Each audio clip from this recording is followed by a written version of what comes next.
갑자기 점점 늘어나는 범죄 분야도 있나요? 보험 사기가 점점 늘어나고 있다고 하더라고요. 보험 사기. 보험 사기. 예를 들어서 2016년 같은 경우에 범죄자들의 숫자가 한 8만 명 정도였다면은 2020년에는 한 10만 명 가까이, 그러니까 아주 빠른 속도로 늘어나고 있는 법정 분쟁 중에 하나라고 하더라고요.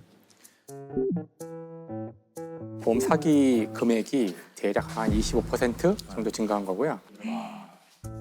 사실 이것 때문에 실손보험료가 평균 14% 올랐다니까, 사실 이거는 진짜 그 사회 전체에 이런 범죄자들 때문에 우리 모두에게 손해를 끼치는 그런 사건이라고 할 수 있겠죠. 친딸 독극물 살인 사건이라는 사실 아주 좀 엽기적인 사건이 있었어요. 2003년 10월 12일 A 씨가 자신의 두 딸과 조카 셋을 데리고 수영장에 갑니다. 수영장에. 근데 수영장에서 9살짜리 둘째 딸이 거기서 사망하게 돼요.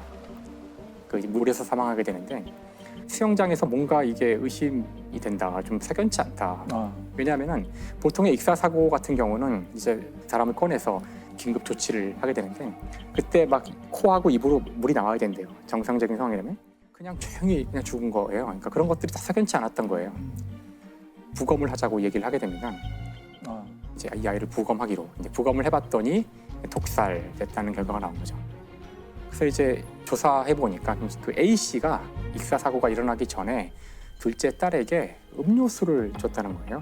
음료수를 너 혼자 먹으라고 줬다는데, 실제 그 아이가 그 음료수를 이제 마시고 와서 다른 아이들한테 엄마가 나한테만 이거 줬어 하면서 이제 이야기를 한 목격자가 있고, 하지만 이제 지금 이제 보셨지만 여기 그 결정적 증거는 없잖아요. 그래서 이제 2년 가까이 계속 그 수사가 진행되었다고 하더라고요. 이 증거를 찾기 위해서.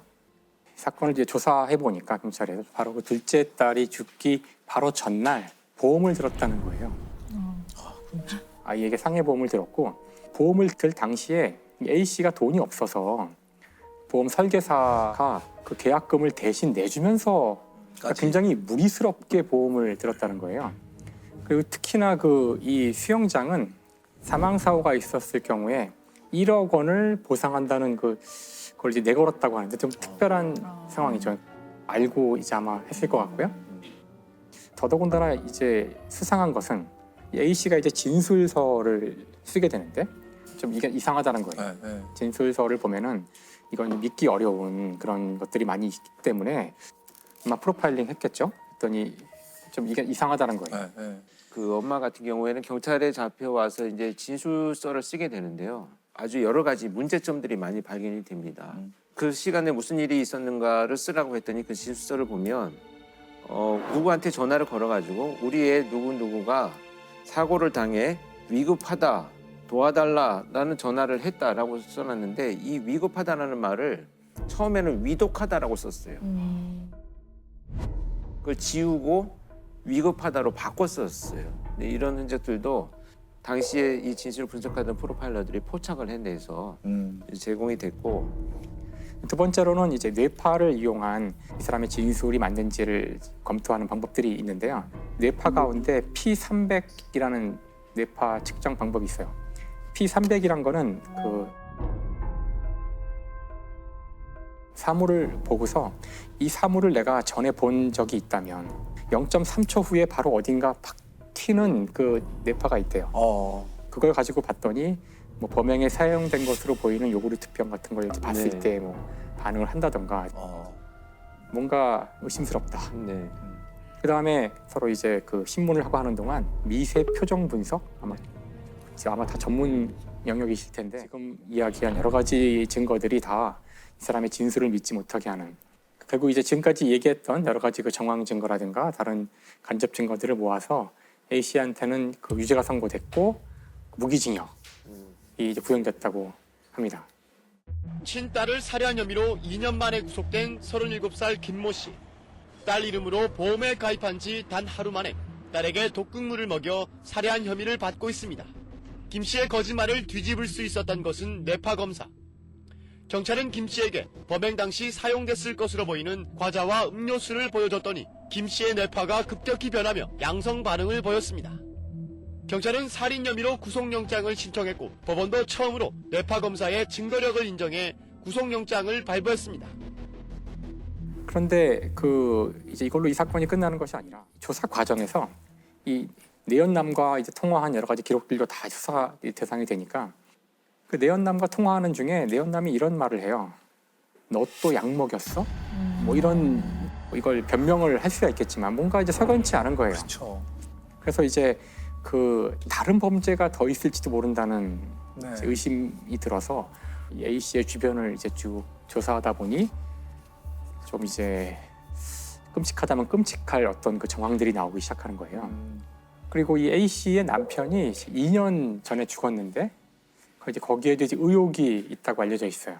이 남편과 이 A 씨가 다른 집에 가서 김치를 담궈주는데 도와주러 갔대요. 김치도 먹고 보통 굴도 같이 먹잖아요. 네. 김치 담글 때. 그리고 집에 왔는데 A 씨가 이제 커피를 줬는데 그 커피를 마시고서는 갑자기 쓰러졌어요. 호흡 곤란과 뭐 가슴 통증, 막 몸이 뒤틀리고 그래가지고 이제 병원에 가서 결국 이제 사망했는데 네. 그때 이제 이 A 씨는 의사에게 그 김치하고 생굴에 대한 이야기만 하고 커피 얘기는 하지 않았던 거죠. 의사한테는. 그래서 의사는 일단 굴에 의한 과민성 쇼크일 거라고 이제 진단을 했던 것 같아요.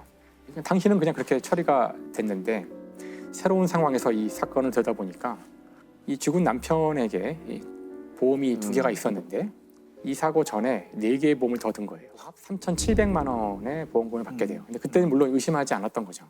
더 이제 놀라운 것은 그 다음 해인데 2002년 그 A 씨의 친구가 있어요. 네. 그 A 씨가 그 친구와 같이 케이크를 이제 먹었는데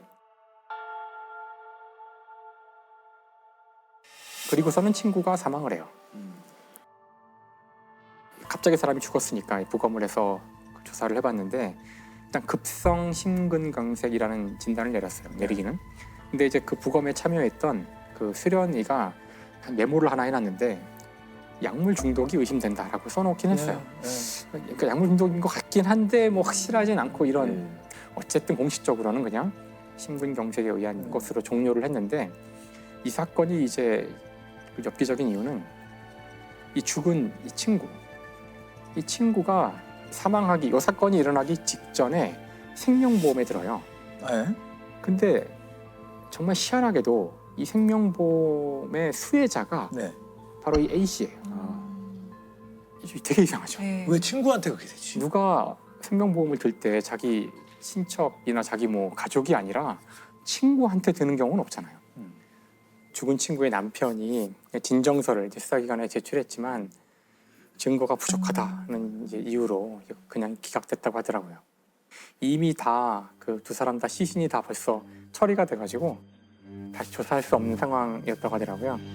결국 그래서 지금까지도 이 억울한 죽음의 원인이 풀리지 않은 거죠. 어떤 경우에는 보험금을 뭐 사망 사건이나 이런 게 생겼을 경우 더 주도 면밀하게 조사하는 경우도 많이 봤고. 사실 그래서 네. 제대로 보험금을 받아야 될 사람조차 그렇죠. 아주 고단한 그런 이 법정에 와서 오랫동안 싸워야 되는 일이 벌어지거나 하는 거죠. 알쓸 범잡에서도 여러 사건을 얘기했지만 오늘은 좀 더 다른 유형의 이야기를 한번 해보려고 합니다. 어떤 사건들이 있을까요? 제가 굉장히 끔찍한 사건 중에 하나가 소위 엄여인 사건이라는 게 있습니다. 2000년 5월부터 2005년 2월 사이에 발생한 사건입니다. 근데 엄여인이라고 하는 한 여인이 주변의 지인들이 죽거나 또는 장애를 갖게 된 사건입니다. 주변 사람들이. 네.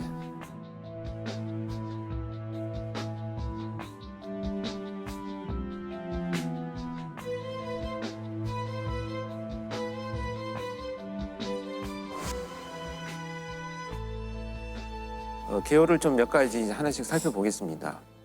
첫 번째 사건은 남편을 살해한 사건인데요. 엄여인은 이제 첫 번째 결혼한 남편의 보험을 3군데나 가입을 합니다. 보험을 가입한 이후에 어느 날 남편한테 수면제를 먹여서 잠이 들게 한 이후에 핀 같은 걸로 눈을 찔러서 실명을 하게 만듭니다. 남편은 모르는 건가요? 눈이 갑자기 안 보이게 되는 건가요? 눈에 굉장히 심한 상처가 났는데 자기 잘못인 것으로 생각을 한 거죠. 그리고 나서 이제 몇 달 뒤에 다시 이제 그 수면제를 먹여서 잠이 들어 있는 남편한테 얼굴에 끓는 기름을 부어서 화상을 입히게 됩니다. 사주에 이제 화상을 입히죠. 그래서 이런 상처들로 인해서 이제 장애를 입고 상처를 입고 치료를 하던 이 남편은 결국 다발성 자창 출혈 이런 것들로 인해서 사망을 하게 됩니다. 그리고 나서 이 사망한 남편의 보험금을 3억 원을 받게 됩니다. 이렇게 이제 첫 번째 남편을 살해해서 3억 원의 보험금을 받은 엄녀이는 한 달 후에 재혼을 합니다. 그리고 나서 똑같은 방법으로 또 그 수면제를 먹인 후에 눈을 찔러서 장애를 입힙니다. 보험사에는 이물질이 눈에 들어가서 지금 심한 상처가 났는데 아마 이것이 이제 실명이 될 것 같다라고 한 진단을 받게 되면서 이제 보험금을 4천만 원을 또 수령을 합니다. 결국 이제 지속된 이런 여러 사건들로 인해서 치료를 제대로 받지 못한 이 남편은 또 사망을 하게 됩니다. 그러면 원래 남편부터 재혼한 남편까지 두 명을 살해한 거네. 2명을 살해했죠. 근데 여러분 여기서 되게 중요한 게 뭐냐면 보험 금액이 사망 그 다음에 가장 많이 금액을 받는 것이 실명이에요. 그래서 그런데 이제 이 엄녀인의 직업을 보면 보험 관련된 일을 오랫동안 했어요. 그래서 잘 알고 있는. 잘 알고 있고 그 보험사를 속이는 방법도 알고 있었던 것으로 이제 추측이 되고요. 그러다 보니까 이제 그런 범죄를 이어가기 시작을 한 거죠. 진짜 잔혹한 게 그냥 사람을 죽이는 것도 잔혹한 일인데 보험금을 2번 받기 위해서 먼저 실명을 시키고 그렇죠. 또 살인하고 이게 정말로 좀 잔인한 것 같아요. 29살 주부 엄모 씨는 지난 2000년 남편에게 수면제를 먹인 뒤 눈을 찔러 멀게 했습니다. 치료를 받던 남편이 숨지자 엄 씨는 보험금으로 2억 8천여만 원을 타냈습니다. 2년 뒤에 재혼한 남편도 똑같은 방법으로 당해 치료를 받다 숨졌습니다. 남편이 정신지가 좀 있어서 눈 자해하는 거 보고 그걸 생각해내게 된 거였어요. 여기에서 중요한 건 뭐냐면 그동안의 과정에 왜 의문을 제기하지 않았는가를 그렇죠. 살펴봤더니 너무나 지극정성으로 남편을 돌보는 모습을 보여주는 거예요. 그러니까 주변 사람들은 저런 심성을 갖고 있는 사람이 네, 설마 정말 보험금 때문에 남편을 저렇게 하겠느냐라고 하는 생각들을 하게 된 거죠. 보험사들은 보험금을 2번이나 남편의 죽음으로 그런 약간 데이터들이 공유가 안 되나 봐요. 당시에는 사실 공유가 되지 않았었습니다. 지금은 누가 봐도 의심받을 네, 수밖에 그렇죠. 없는 상황이에요. 이 사건은 특히나 가족들의 이의 제기도 없었고 장애로 인한 보험금 수령이었기 때문에 아마도 초기에 발견되지 않았던 안타까운 과정을 겪고 있습니다.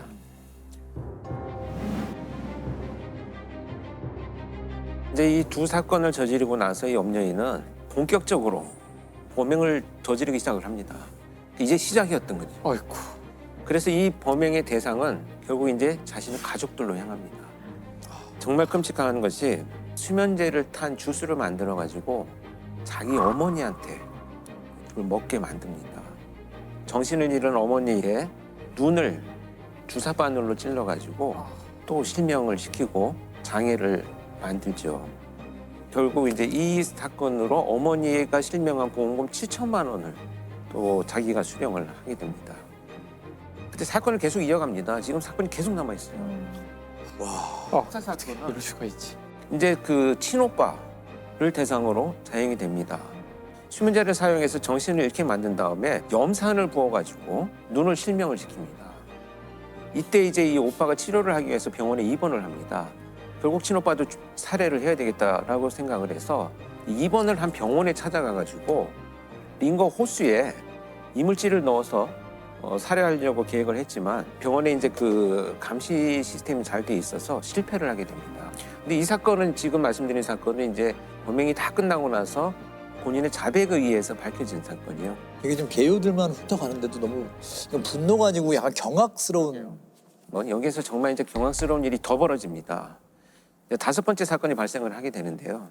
그동안의 범행 수법이 유사하게 이루어지다 보니까 이것이 밝혀질 것이 두려워서 수법을 바꾸는 치밀함을 보여주기 시작을 합니다.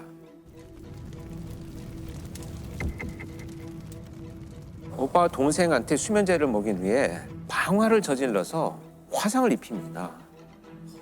그런데 여기에서는 왜 자기가 그 범행의 용의점을 벗어났냐 하면 자기도 그 장소에 있으면서 이제 이 유독가스를 흡입해서 치료를 받거든요. 그러다 보니까 이제 용의선상에서는 벗어나죠. 이렇게 이제 수사망을 벗어나기 시작을 합니다. 그래서 이 사건으로 인해서 결국 총 3억 원의 보험금을 또 장애 앞으로 수령을 합니다. 그래서 온 일가족의 죽음과 장애를 통해서 지금 수억 원의 보험금들을 수령을 하기 시작을 하죠. 20대 후반의 주부가 보험금을 타내려고 첫 남편과 두 번째 남편, 어머니 그리고 오빠의 눈을 차례로 실명시키고 집에 불까지 질렀습니다. 보험 설계사 경력이 있는 엄 씨는 어머니와 오빠 이름으로 보험을 나누어 든 뒤 보험금을 모두 가로챘습니다. 제가 그랬을 거라고는 생각 안 했었고요. 그 돈으로 뭘 했던 거예요? 지금 끔찍하게도 이런 돈을 그냥 유흥에 사용한 것으로 나타나고 있는데요. 이 유흥에 필요한 돈들을 어떻게든지 마련해서 나를 포장하는 것이 훨씬 더 내 삶의 가치가 있다고 생각하는 왜곡된 관념을 갖게 되는 거죠. 결국 이게 발각이 됐으니까 지금 다 밝혀진 거겠죠. 그렇습니다. 근데 여기에서 밝혀진 것이 아니고 사실 엄여인은 또 다른 사건을 저지릅니다. 더 저질러요. 방화 사건이 저지르고 난 이후에 어머니 명의로 되어 있는 아파트를 팝니다. 그리고 나서 자신의 집에서 가사 도우미로 일하고 있던 분의 집에 가서 지금 불이 나서 내가 지금 환경이 어려운 상황이니 좀 지내게 해달라라고 부탁을 하고 그 집에 들어갑니다.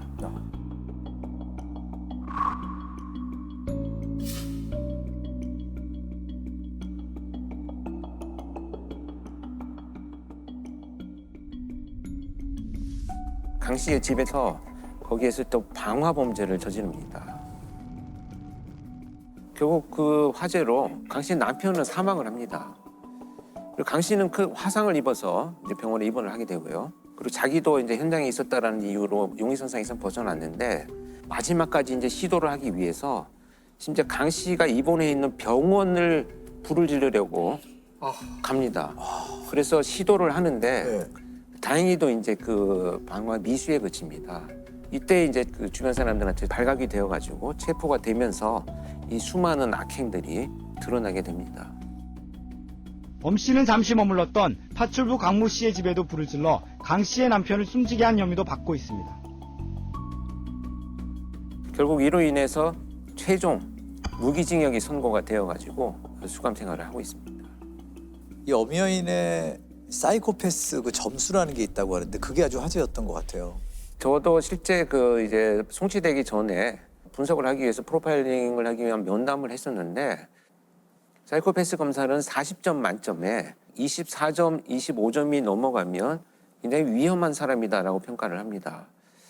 그 알고 계시는 뭐 유영철, 뭐 강호순 이런 자들이 뭐 37점, 38점 이렇게 되니까 굉장히 높은 위험성을 갖고 있다라고 표현하는데 엄여인은 죄책감의 결여, 그다음에 충동성, 자기중심성 이런 것들을 평가하는 사이코 체크리스트에서 40점에 육박할 것이다. 전부 이렇게 진단을 하고 있습니다.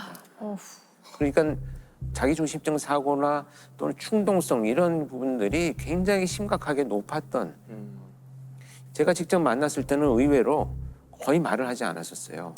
그러니까 어떤 의미로 저는 받아들였냐면 일종의 수치심을 느꼈다라고 생각을 하는데요. 범행을 저지른 결과에 대한 수치심이 아닙니다. 이건 자신에 대한 수치심이에요. 들켰다는. 그러니까 무슨 얘기냐면 이렇게 자신에 대한 수치심을 갖는 경우는 과도한 자존감이 있는 경우에 이 모든 일들이 내가 이렇게 잘못한 것이 아니고 내가 잘못한 것이라고는 체포될 만한 빌미를 내가 만들었기 때문에 내 스스로 수치스럽다라는 이런 의미를 더 잘할 수 있었는데 그렇죠. 내가 잘못해서 잡혔다. 자신에 대한 연민을 드러내는 그런 면담의 느낌들을 많이 받았습니다. 자, 이 엄여인 사건을 알 수 있는 특징은 무엇일까요? 일단 특징 첫 번째는 범행 대상이 주로 가까운 지인이나 가족, 면식 있는 사람들일 가능성이 높다라는 것이고요. 특히 이제 엄여인 같은 경우에는 보험금이 목적이었기 때문에 보험금을 자기 명의로 돌릴 수 있는 가족들을 대상으로 범행을 이어간 것으로 판단이 됩니다. 또 다른 하나 특징은 이제 직접 공격을 하지 않고 수면제라든지 이런 약물을 이용한 범죄로 피해자도 모르게 범행이 저질러지는 수법을 사용하는 것이 많이 나타난다, 이렇게 볼 수 있겠죠. 자, 또 다른 대표적인 특성을 보인 사건이 있었다고요? 이제 밀실 살인 사건으로 좀 알려져 있는 거여동 일가족 살인 사건입니다. 2003년 12월에 송파구 거여동의 한 아파트에서 주부인 박모 씨 그리고 이제 3살배기 아들, 10개월 된 큰 딸이 셋 다 이제 한 집에서 사망한 채로 발견이 됩니다. 서울 거여동의 한 아파트에서 31살 박모 여인과 3살과 1살 난 자녀가 숨진 채로 남편 남모 씨에 의해 발견됐습니다. 부인 박 씨는 목이 졸려 있었고 두 자녀는 질식한 상태였습니다. 이제 그 방 안의 상황을 보면 작은 방에는 3살 된 아들이 보자기를 둘러쓴 채로 사망을 해 있고요. 또 10개월 된 딸은 얼굴에 비닐봉투가 쓰여진 채로 사망을 해 있습니다.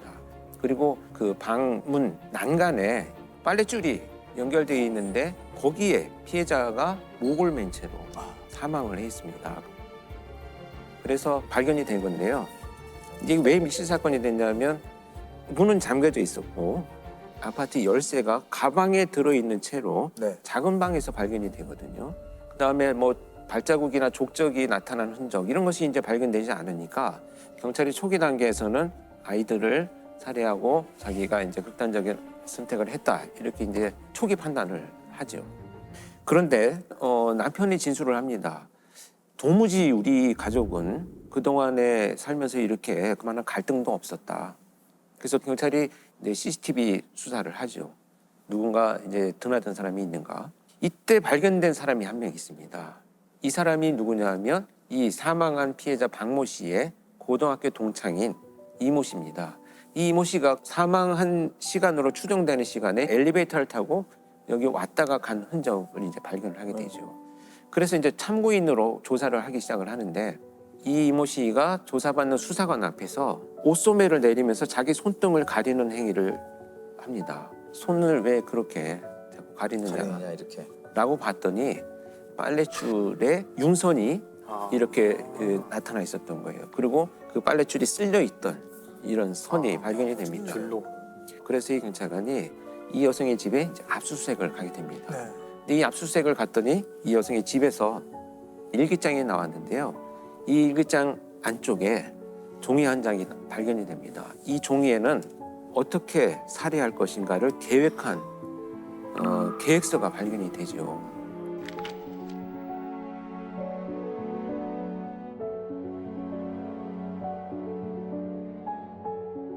심지어 거기에는 몇 차례 시도를 하려고 했는데 기회가 안 돼서 실패했다라는 것까지 기록이 되어 있고 올해를 넘기지 않아야 되겠다 이런 다짐까지 거기에서 이제 발견이 됩니다. 그 참 끔찍한데요. 이 사건이 발생하기 몇 개월 전에 우연히 길거리에서 피해자인 박모 씨와 만납니다. 자기는 고등학교를 졸업하고 이렇게 어렵게 이제 살아가면서 또 취업 준비를 하고 있던 중에 친구인 박모 씨를 만났는데 이 친구는 너무 행복한 가정을 꾸리고 있는 거죠. 그래서 피해자가 우리 집에 자주 놀러 와라. 혼자 지내고 있으니 밥도 주고 가까워지기 시작을 하는데 이때부터 점차 이 이모 씨는 자기가 가져왔던 컴플렉스를 이제 투사하기 시작을 합니다. 자기 그 오빠와 늘 비교가 되었다고 해요. 그래서 자기는 늘 소외가 되어 있다, 소외가 되어 왔다 이렇게 표현을 하는데 그래서 이제 그 관계가 지속이 되어 오면서 자기도 모르게 이제 이 집안을 통제하기 시작을 합니다. 그래서 심지어 세탁물을 남편의 속옷까지 자기 방식대로 정리하기 시작을 해요. 어떤 선을 넘는 행위죠. 개입을 한 거네요, 가정생활에. 그렇죠. 이렇게 해서 아이들하고 친해지기 시작을 합니다. 그래서 이 범행을 저지르던 날도 이모하고 이제 숨바꼭질을 할 테니 엄마는 밖에 있으라고 하고 먼저 숨자라고 해서 이 엄마를 속입니다. 그래서 10개월 된 딸을 안고 이제 거실에 남아있게 하는데요. 그리고 나서 방으로 데리고 들어간 아들을 이제 보자기를 씌워서 지식사 시켜서 살해를 하죠. 그리고 이제 그 안쪽에 이제 그 숨겨놓은 다음에 이 엄마를 이제 유인을 합니다. 아이가 숨어 있으니 들어와라. 그렇게 해서 이제 들어가려고 했던 이 엄마를 뒤에서 빨랫줄로 목을 걸어가지고 잡아당겨서 살해를 하게 됩니다.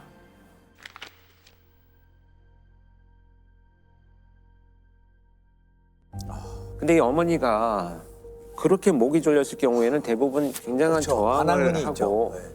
그런데 지금 이 시신을 부검할 때 보니까 또렷하게 한 줄만 나와 있던 거예요. 또 자기가 목을 매달려 있는 문짝을 두드리면서 한쪽 손에만 멍이 좀 들어있고요.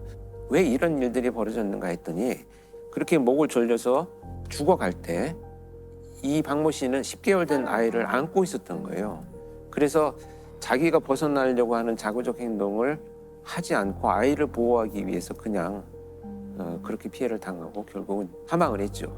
그리고 나서 이 이모 씨는 끔찍하게도 10개월 된 아이를 얼굴에 비닐을 씌워서 이제 살해하죠. 결국 자살을 위장하기 위해서 이 씨가 거기에 열쇠를 넣어서 가방 안에 던져 놓았던 것입니다. 그럼 살해 이유가 뭘까요? 살해 동창과 아이들. 이유는 이제 사실 어떤 것이 밝혀졌냐면 교묘하게 이 가정을 파괴하기 위해서 자기 친구인 남편에게 성적인 접촉을 시도를 합니다. 이 가정을 파괴하는 게 목표였네요. 그렇죠. 가정을 파괴하고 내가 이제 거기에 들어갈 것이다 라고 하는 것이 이 범행의 이제 궁극적인 목표나 동기가 되겠죠. 여고 동창생이 절친한 친구와 어린 자녀들을 한꺼번에 살해한 끔찍한 사건이 일어났습니다. 친구의 행복한 결혼 생활을 질투해서 범행을 했던 것으로 드러났습니다. 이 씨는 친구 박 씨가 늦게까지 결혼을 하지 못한 자신을 무시한다고 생각해 상상조차 하기 힘든 끔찍한 범행을 저지른 것으로 드러났습니다. 겉으로는 제일 잘해주는데 뒤로는 무시해. 애들은 왜 죽였어요, 애들? 걔 옆에 있으니까. 걔 혼자 못 가니까.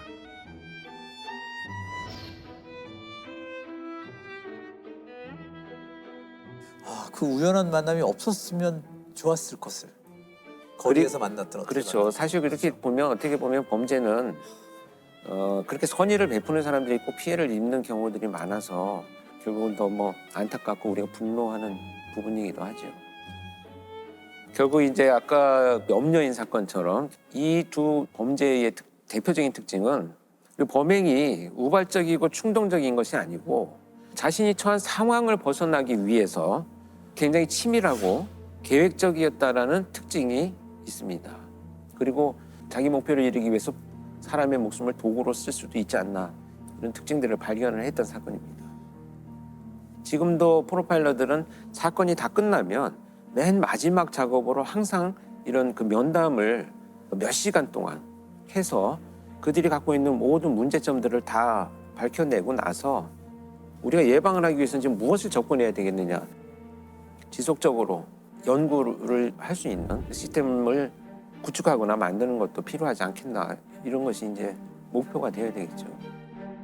프로파일링 할 때도 과학 분석 못지않게 심리 분석이 되게 중요할 것 같아요. 그렇습니다. 사실 프로파일링은 뭐 범죄 심리학이다 이렇게 정의할 수도 없이 심리학의 다양한 분야들을 응용하고 또 이렇게 이제 학자들이 연구한 부분들을 현장에서 활용하는 이런 분야들이죠. 그래서 이제 프로파일링에서 이런 심리학을 적용했던 대표적인 사건을 하나 간략히 소개를 좀 드려볼까 합니다. 이 사건은 2018년에 전남에 있는 한 시골 마을에서 발생을 했는데, 당시 이제 고등학교를 다니던 1학년 여학생이 늦게까지 귀가하지 않으니까 이 어머니가 이제 친구들한테 수소문을 하죠. 그랬더니 친구들이 아버지하고 잘 아는 김 씨라는 사람하고 오늘 만나기로 했다. 그래서 우리 다른 친구들이 약속을 안 했다 이렇게 얘기를 합니다. 그러니까 이 엄마는 김 씨 집을 찾아갑니다. 찾아갔더니 김 씨가 이 엄마를 보는 순간 갑자기 뒷문으로 도망을 가버렸어요.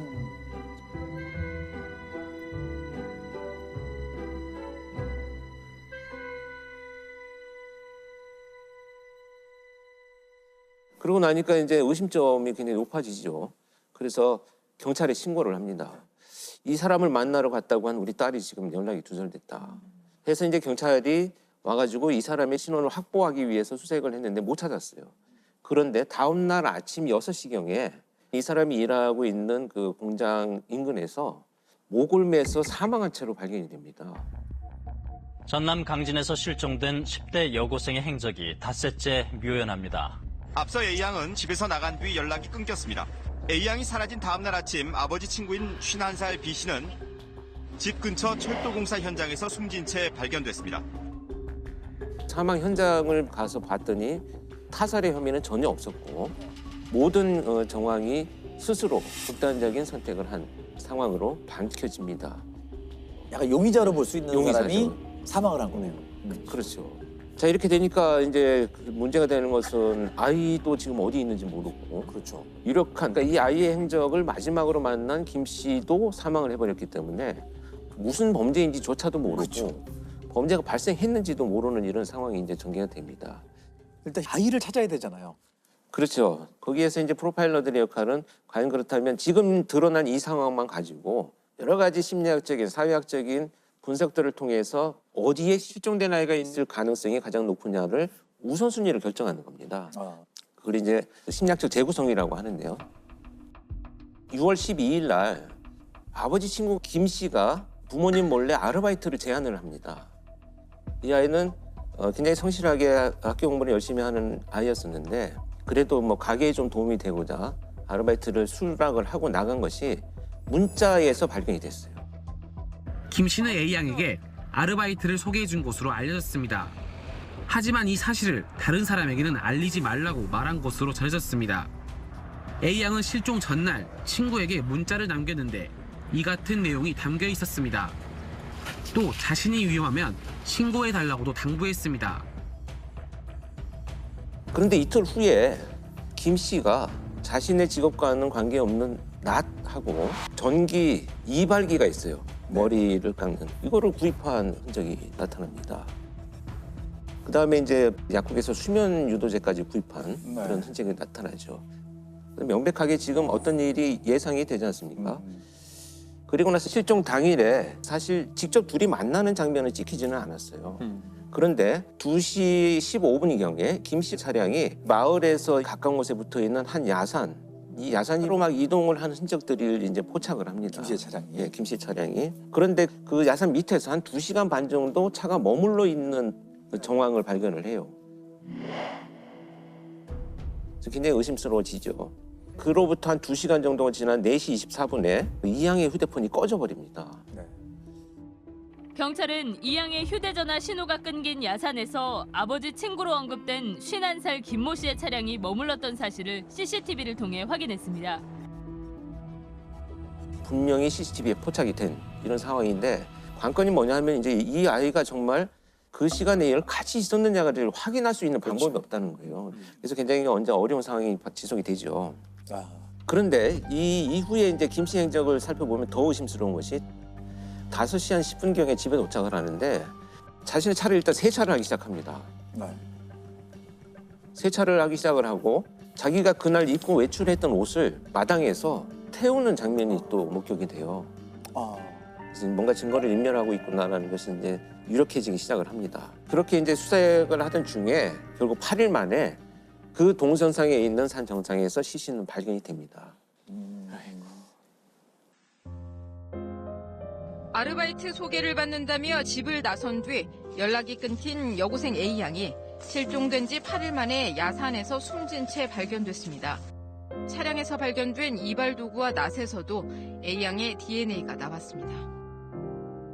그렇다면 범인으로 이제 지목된 이 범죄자는 이미 자기가 극단적인 선택을 해버렸고 피해자도 사망한 것이 확인이 됐고 도대체 이 사건의 실체를 밝히기 위해서 무엇을 할 것인가를 고민하다가 프로파일러들이 활용한 것이 바로 심리부검입니다. 심리부검. 심리부검. 심리부검이라는 게 뭔가요? 뭐 일기에서부터 유서 그리고 고인이 되신 분의 주변에 있는 많은 분들 또 지인분들 다 찾아가서 수백 개의 문항을 여쭤보는 거죠. 아주 사소한 것부터 중요한 것이 다 보는데 실제 수사, 법정 이런 쪽에 계신 분들한테 특이한 또 시그널이 될 때도 있고 굉장히 중요한 데이터가 되기도 합니다. 그래서 이제 연구된 분야들 이제 심리부검을 이용해 가지고 분석을 하기 위해서 이제 프로파일러들이 여러 명이 모입니다. 모여가지고 지금 말씀하신 대로 뭐 지인들, 전 직장 동료, 이 다양한 주변 사람들한테 이제 정보를 쫙 수집을 하죠. 수집을 해서 봤더니 너무나 놀랍게도 이 사람이 평상시 이 마을에서 보여주던 모습과는 전혀 다른 악인의 모습이 나타나기 시작을 합니다. 굉장히 평상시에 살아오는 과정에서 성적인 것에 아주 집착을 하고 있었던 흔적들이 나타나고요. 특히 그런 흔적들을 우리가 유추할 수 있는 것 중에 하나는 그 아주 강박적인 삶의 태도를 갖고 있었다는 거예요. 상당한 강박적인 어떤 불안과 또 그 불안에서 야기되는 아주 완벽주의적인, 그러니까 하루의 시간을 정말 촘촘히 쪼개가지고 여기서 벗어나면 아주 불안을 느끼는 이런 것들을 보여주었다는 것이 이제 나타나니까 이 사람이 충동적으로 뭔가 범죄를 저지른 것은 아니고 오랫동안 치밀하게 계획을 준비해 왔을 것이다. 왜냐하면 물건들, 예를 들면 수면 유도제라든지 전기 이발기, 뭐 전혀 어울리지 않는 낫이라든지 막 이런 것을 구입한 걸 보면 이 사람이 분명히 여러 가지 이유로 이 도구들이 필요한 굉장히 성도착증적인 어떤 범죄를 준비해 왔을 것이다. 그렇다면 피해자인 이 모양은 결국 성범죄의 피해 대상이었을 것이다라는 것이 추론이 되는 결과를 얻게 되죠. 경찰은 김 씨 집에 있던 전기이발기에서 이양의 유전자가 나왔다고 밝혔습니다. 시신 발견 당시 머리카락이 없었던 것은 김 씨가 깎았기 때문인 것으로 추정했습니다. 김 씨는 왜 자살을 택한 것일까요? 앞에 그런 성격들이 좀 영향을 끼쳤을까요? 저는 영향이 많이 있다고 봅니다. 그 특히 자신의 기준에서 뭔가 조금이라도 벗어나면 그것에 대해서 매우 불편한 이런 감정들을 느끼기 때문에 아마도 자신이 준비한 이 계획에 뭔가 잘못되는 순간부터는 피해자에 대한 어떤 그 뭐 죄책감, 이 사건이 발생한 것에 대한 어떤 수치심 뭐 이런 것보다는 이 상황을 해결할 수 있는 방법은 그냥 내가 떠나는 것밖에는 방법이 없을 것이다. 이런 판단을 했을 가능성이 높다라는 것이 타당하지 않나 이렇게 보여집니다. 그러니까 뭐 그렇게 혐의를 받다가 자살하고 이런 것을 최종적 형태의 가해라고 표현하거든요. 정말 맞는 말일 수도 있어요. 어느 한편에서는 죽음으로 내 죄를 갚았다는 게 아니라 다른 측면으로 보면은 영원히 진실을 밝힐 수 없이 남겨진 피해자에게 오롯이 모든 거를 다 네가 갚네 이렇게 되는 거거든요. 영원히 은폐해버린 걸 수도 그렇죠. 있다는 뜻이죠. 그렇죠. 연쇄살인범 정남규가 옥중에서 자살을 했었습니다. 이때 피해자의 한 어머니가 기사 인터뷰에서 그렇게 얘기를 했어요. 정말 파렴치한 인간이다. 우리 가족한테 미안하다는 소리 한마디도 안 하고 자기 혼자 저렇게 이기적인 죽음을 선택했기 때문에 전 정말 충분히 이해하는, 공감하는 그런 내용이었습니다.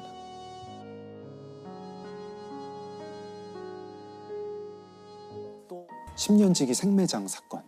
10년지기 생매장 사건. 네.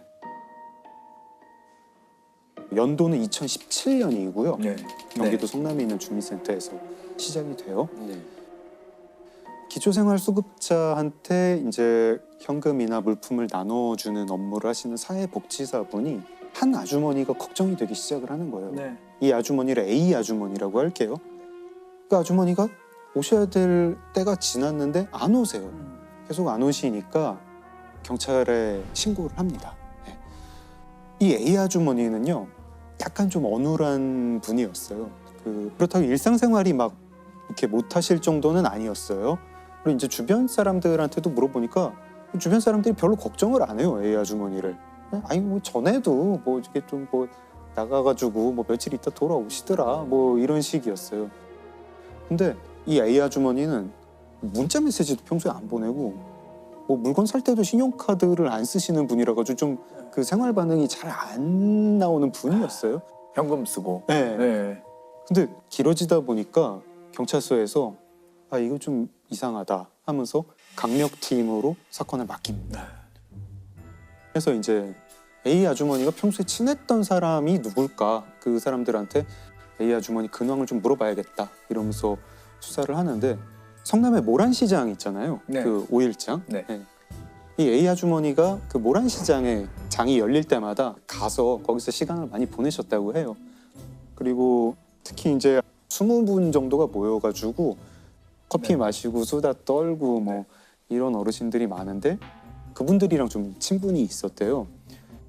그래서 경찰이 이제 이 모임을 알게 됐습니다. 알게 돼서 이 모임 멤버분들한테 혹시 그 A 아주머니 최근에 보신 적 없느냐, 뭐 어떻게 지내는지 아시는 분 없느냐 했더니 그 모임 분들이 이렇게 하나같이 얘기를 하는 게 어느 날 경기도 광주로 도망을 갔어요. A 아주머니가. 도망가는 날 보니까 얼굴에 상처가 있었어요. 동거남을 피해서 도망을 갔다. 이런 식으로 얘기를 하는 거예요. 그래서 경찰이 이제 직접 보셨어요? 그러니까 아니 직접 보지는 못했고 나도 어디서 들었어요. 그 이제 동거남을 찾아가야겠죠 일단. 그랬더니 동거남이 자기도 그 소문 때문에 미치겠다는 거예요. 난 그런 적 없고 누가 지금 그 소문을 퍼뜨리고 있다. 내가 지금 미치겠다. 이게 좀 오히려 잡아달라. 이런 말을 합니다. 근데 이 소문의 근원지 찾는 게 그게 어디서 들었어요? 어디서 들었어요? 찾아가는 거죠. 네. 그랬더니 처음에 그 소문을 퍼뜨린 사람을 찾았어요. 역시 그 동호회 아닌 동호회의 멤버. 모래시장 열릴 때마다 모여가지고 A 아주머니를 비롯한 그 멤버들과 친하게 지냈었습니다. 이분도 좀 뭐 마음 붙일 곳이 없었나 봐요.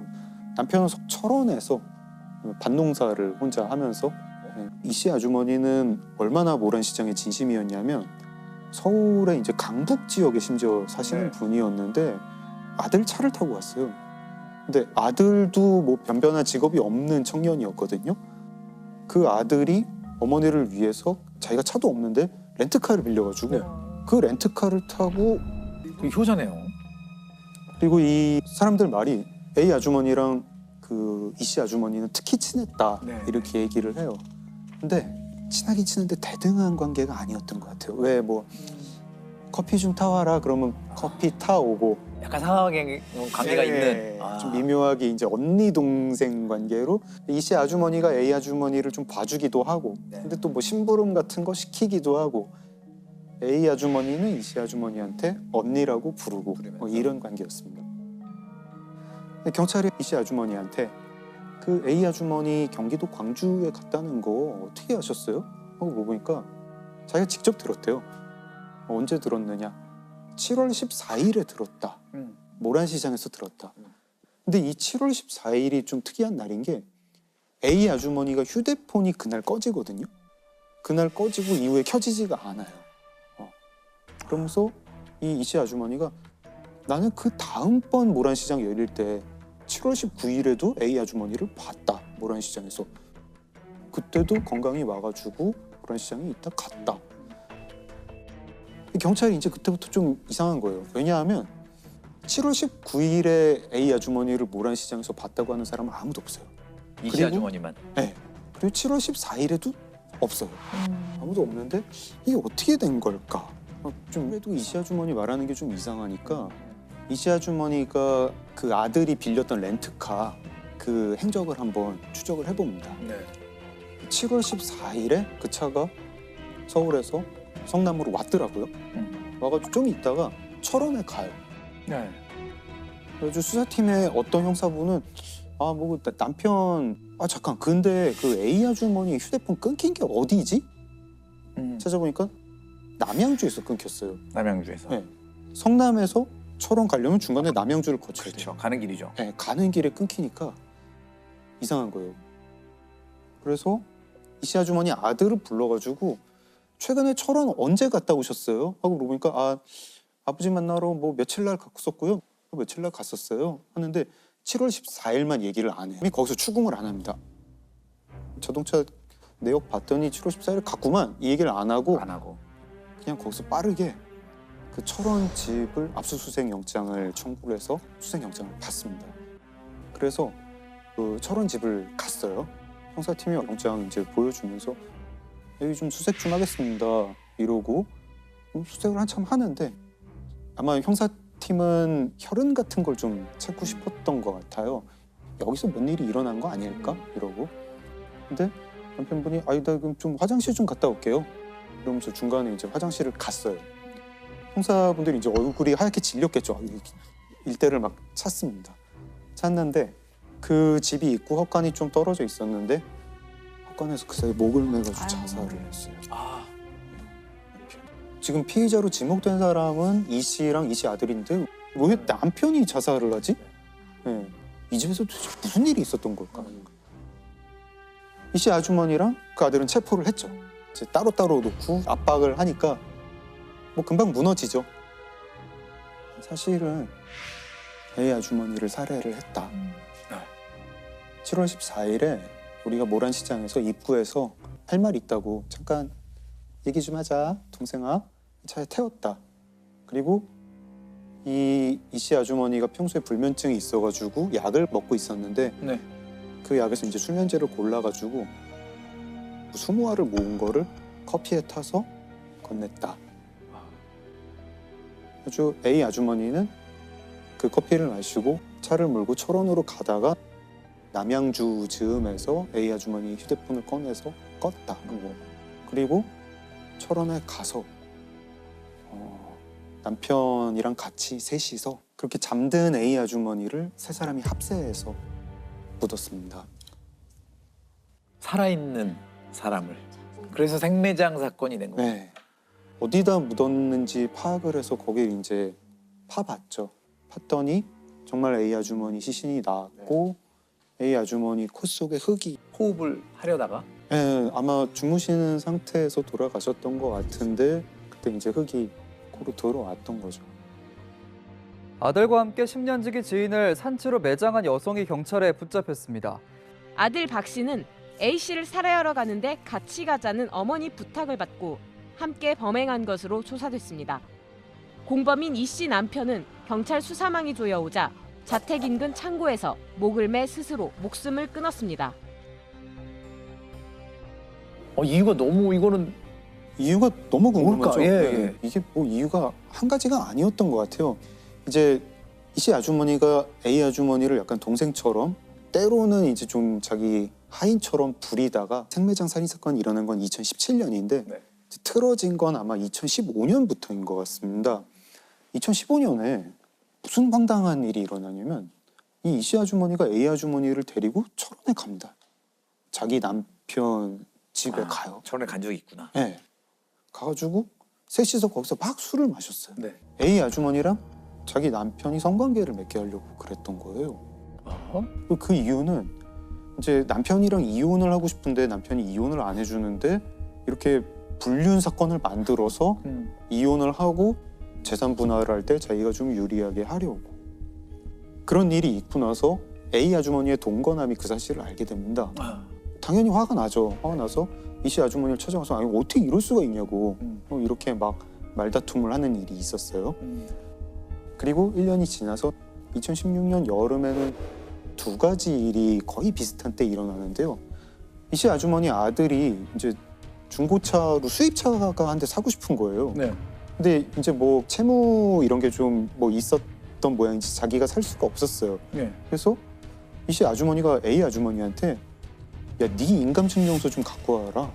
네 서류 가지고 우리 아들 차 좀 뽑자. 근데 A 아주머니 동생이 그걸 알고 길길이 뛰어가지고 이게 뭐 하는 짓이냐고. 언니 나 그거는 안 할래요. 그러니까 이 씨 아주머니가 그 말을 듣고 어라? 뭐 이제 고가운 감정이 생깁니다. 그 즈음에 이 씨 아주머니는 A 아주머니의 집에 가서 물건을 몇 가지 갖고 나왔어요. 뭐 이런 것들이요. 뭐 돼지 저금통, 뭐 비누. 동거남이 이거를 경찰에 신고를 했습니다. 근데 또 이 씨 아주머니가 A 아주머니한테 네가 가지고 오라고 나한테 부탁한 걸로 하자. 이 씨 아주머니가 그 절도죄로 벌금 100만 원을 물게 돼요. 네. 근데 아무리 본인 요구를 거절했다 그래서 죽일 필요까지 있었을까요? 자기 남편과 성관계를 시켰던 것이 이 모란시장 모임에서 소문이 나요. 사람을 그렇게 이용해 먹는다 이런 소문이 좀 나기 시작을 하니까 이 씨 아주머니는 얘를 살려두면 이 소문이 더 퍼지겠다 이런 생각을 합니다. 그때 그 불미스러운 일이 이 사람 때문에 소문이 나고 있다. 좀 있으면 철원에서도 난다. 그러니까 같이 제거하자. 형량이 어떻게 됐나요? 1심에서는 이 씨 아주머니는 22년 그리고 저 아들은 15년을 받았어요. 근데 2심에서는 이 씨 아주머니가 징역 30년, 아들은 18년 이렇게 형을 받았습니다. 네, 이혼할 빌미를 만들려고 지인을 시켜서 남편과 성관계를 맺게 하고 이것이 알려질까 봐 생매장한 모자가 항소심에서 형량이 늘어났습니다. 서울고등법원은 어머니 이모 씨에게 1심의 징역 22년보다 높은 징역 30년을 선고했습니다. 이해가 안 되거든요. 이런 일까지 벌이는 게 이 범인들의 심리가 뭘까요? 그러니까 이런 이 씨 같은 경우에는 네가 감히 나한테 이럴 수 있느냐로 시작을 하는 거죠. 이 씨 아주머니가 A 아주머니를 비인간화했던 것 같습니다. 자기랑 같은 존재라는 생각을 안 하니까 그렇게 별 죄책감 없이 잔인한 행동을 할 수 있는 거죠. 나보다 못한 존재가 되는 것 같고 나는 그 상대에 대한 어떤 연민의 감정 이런 게 발휘가 잘 안 되죠. 이런 마음이었던 것 같고요. 사람을 정말 인격체를 보는 게 아니고 이용하는 도구로만 보는 거죠. 그렇죠. 다시 좀 경각심을 좀 가져야겠다. 이게 뭐 가볍게 볼 일이 아닌 것 같다 생각을 하더라고요. 되게 느끼는 바가 많은 그런 사건이네요. 네. 이게 법의학이 망자만을 위한 분석만 하는 게 아니고 산 사람을 위해서 여러 가지 교훈을 남겨주는 학문이에요. 그렇네요. 반대로 보험금을 노린 범죄도 그건도 참 저도 참 답답하고 지금도 돌이켜 보면 이제 과연 아찔한 사건인데요. 2006년도쯤에 피해자가 아버지예요. 아버지가 이제 조수석에 탔고 아들이 운전하고 운전자의 어머니가 탑승하고 차량이 갑니다. SUV 차가.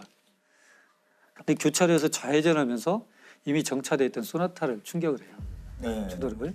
그러고 나서 조수석에 탔던 이 망인만 가서 보니까 이미 사망한 상태예요.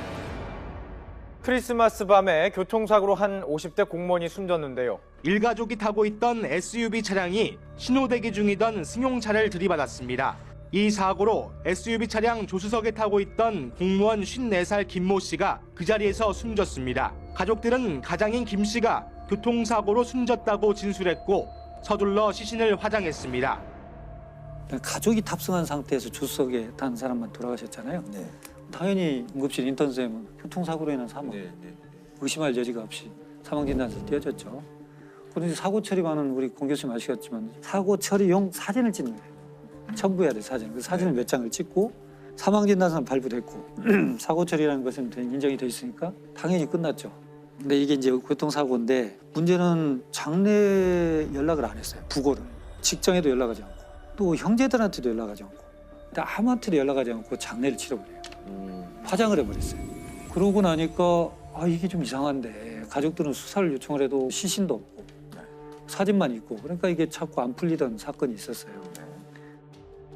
그리고 또 수사를 계속 진행하다 보니까 참 독특한 게 밝혀져요. 정차돼 있던 차 있었죠. 피해 차량. 그 운전자가 망인의 부인과 내연관이에요. 그 사람 자백을 합니다. 실은 내가 이렇게 해서 서 있으면 어디에 몇 시에 돼 있으면 와서 이렇게 해서 교통사고 보상금 2001년도부터 한 14개 정도 들어놨거든요. 14개. 7억여 원 정도 수령을 하는데 내가 좀 나누겠다라고 내가 그때 나왔다. 이게 자백을 합니다. 근데 어떻게 죽였는지 난 모른다. 그건 들은 바가 없다. 그래서 법정에서 밝힐 수가 없죠. 그래서 결국 보험 사기로만 1심에서는 정리가 돼요. 아들은 보험금 수령한 다음에 외국으로 갔어요. 그러니까 기소 중지가 되고 그 부인은 보험 사기로 5년형 또 공범인 내연하면 1년 징역 살고 경찰은 이제 단순 보험 사기뿐만 아니라 살인 사건으로 이제 중점을 두고 증거에 대한 계속 추적을 했습니다. 왜냐하면 그때 탔던 SUV 차량 충돌 과정에도 에어백이 터지지 않았어요. 또 하나는 그때 교통사고 분석을 해보니까 시속 약 40km 미만으로 가고 있었던 속도이기 때문에 탁순자가 사망할 수 있다 이렇게 생각할 수가 없는 상태거든요.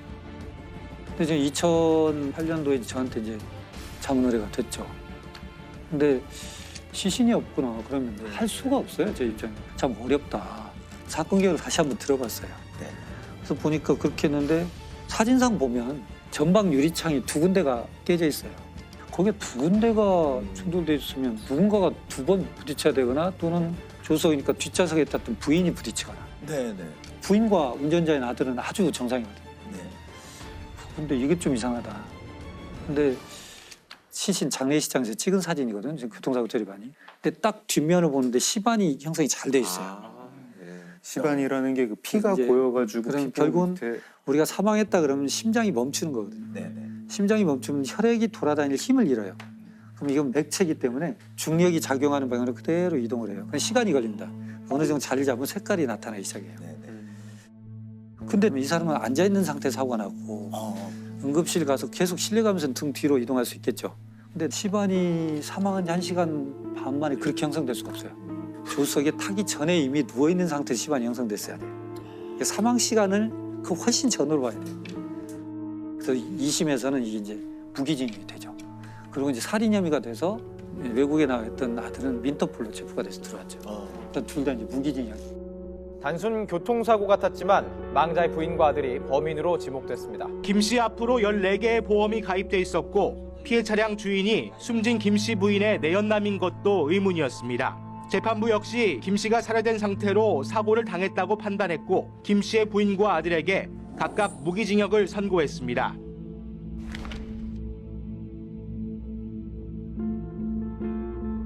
이게 만약에 등 사진을 안 찍었으면 영영 몰랐던 거네요.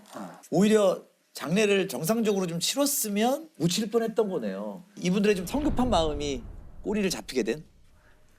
근데 그게 문제예요. 지금 우리나라가 OECD 국가 10위 안에 들어있고 그러지만 근데 출생과 국적 취득은 굉장히 까다롭습니다.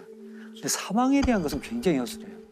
다시 말씀드려서 원래는 장례를 치르기 위해서는 의사가 사망 진단서를 띄워주고 이 사망 진단서를 가지고 동사무소에 가서 국가한테 사망 등록을 해야 돼요. 국가가 사망 등록을 받으면서 이상 여부가 없으면 장례 허가증을 줘야 돼요. 이걸 가지고 장례를 치러야 돼요. 화장 매장 허가증을 가지고. 근데 우리나라는 사망 등록이 그렇게 안 돼 있어요. 장례를 다 치르고 사망을 한 날로부터 한 달 이내에 동사무소 가서 신고하면 되거든요. 그러니까 필터링이 없는 거예요. 볼 수 있죠. 근데 또 중요한 건 사망 진단서가 없어도 돼요. 인후 보증이라 두 사람의 보증만 있으면 사망 등록이 또 가능합니다. 인후 보증이라는 게 그 버두자 쓰는 그냥 가족도 아니고 그냥 지인이 와가지고 해주면 됩니다. 죽음에 대해서 객관적 검증의 제도가 필요하다는 거예요. 경북 상주 농약 사이다 사건입니다. 경북 상주의 한 마을 회관에서 음료수를 마신 할머니들이 의식을 잃고 쓰러져 중태에 빠졌습니다. 국과수 감정 결과 음료수에는 살충제 성분의 농약이 들었던 것으로 확인됐습니다.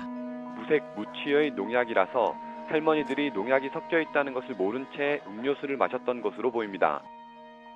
때는 이제 2015년 7월 14일이고요. 마을 회관에 할머니 7분이 모입니다. 7월이니까 덥잖아요. 아우 더우니까 목마르다. 먹을 거 없나? 마실 거 없나? 하고 냉장고 문을 열어요. 사이다가 페트병으로 있었는데 뚜껑이 사이다 뚜껑이 아니라 자양강장제 뚜껑으로 닫혀 있었어요. 할머니 한 분이 그걸 꺼내 와가지고 밥그릇에 돌려가지고 나눠 드십니다.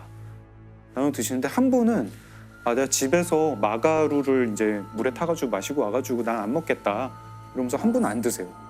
드시고 나서 조금 있다가 한 분, 두 분 쓰러지세요.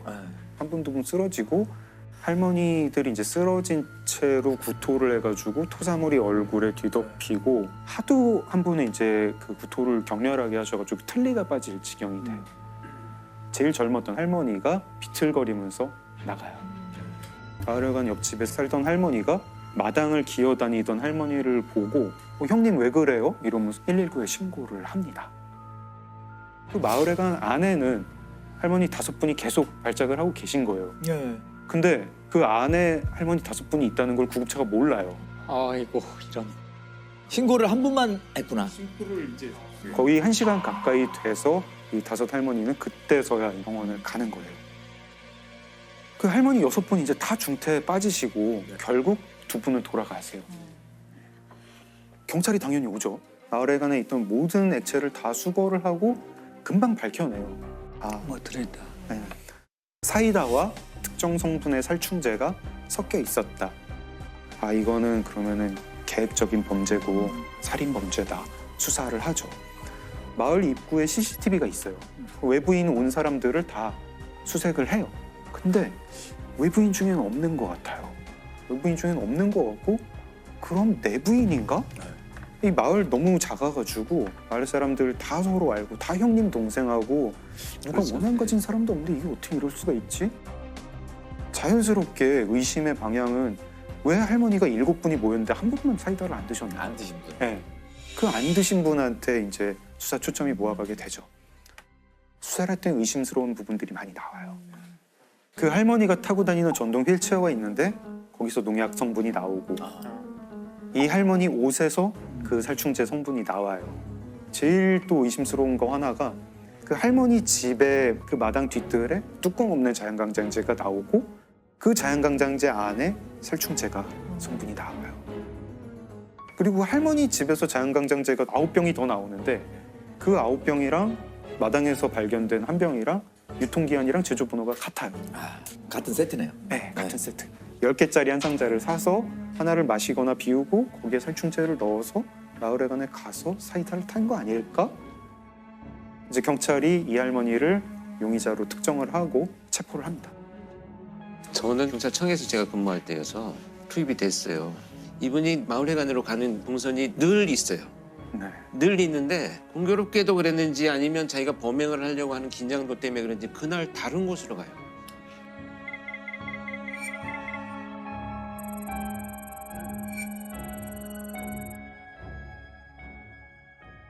이제 그 다음부터가 문제인데 정황 증거는 있죠. 정황 증거는 있는데 물증이 없어요. 그 자연강장제에서 할머니 지문이나 DNA가 나오지도 않고 사이다병에서 나오지도 않아요. 그리고 할머니가 그 살충제를 사이다에 섞는 게 CCTV에 찍힌 것도 아니고 그걸 본 사람도 없어요. 할머니도 자백하지 않아요. 안 그랬다고 그러시고. 할머니는 끝까지 나는 절대 그러지 않는다.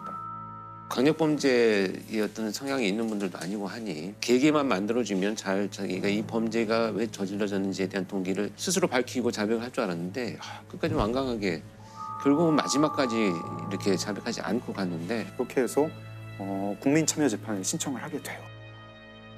여태까지 이제 국민참여재판으로 한 사건 중에 제일 긴 사건이에요. 굉장히 치열한 공방을 거쳐가지고 국민참여재판이 5일 동안 결국에는 이제 배심원들이 전원 유죄로 판결을 내립니다. 그리고 대법원도 결국 무기징역입니다. 정황 증거 쪽으로 간 거네요. 네, 정황 증거가 너무 유력한 게 많다 보니까 이 정도면 유죄로 봐야 된다. 이런 사건인데 안타깝기도 하고. 그러면은 살해 동기도 모르는 거네요. 검찰 측이 평소에 그 마을에 가면서 다른 할머니들랑 화투를 많이 쳤는데 화투를 치다가 사이가 좀 안 좋아졌다. 왜 속임수를 쓰느냐 이러면서 서로 싸우는 일이 많았다. 이게 범행 동기다. 듣고 보면은 그 화투가 이제 점당 10원짜리 할머니들 다 소비였다고 드시죠? 하는데 그것 때문에 6사람을 독살을 한다? 살해 동기도 지금 그 검찰 측에서 주장하는 그걸로만 화투 지금 때문에 싸움이다. 동기가 사실 끝까지 우리 마음을 좀 불편하게 하고 너무 사소하거나 이해할 수 없는 이유라 이거죠. 근데 농업 전문지에 농민분들이 이제 칼럼 쓰는 거를 보면은요 이런 게 되게 되풀이해서 나와요.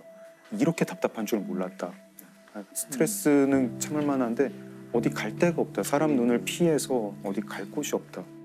특히 이제 여성 농민 같은 경우에 거기 지역 전체가 이제 가부장적인 분위기고 남편이 또 이제 굉장히 가부장적인 사람인 경우에 자기 이 쌓인 한을 어디다 풀 데가 없는 거예요. 네네. 실제로 이 상주 농약 사이다 사건 판결문에 이렇게 적혀 있습니다. 피고인은 1950년경 남편과 결혼 후 극심한 가정폭력에 시달려 순탄치 않은 40년의 결혼 생활을 해왔다.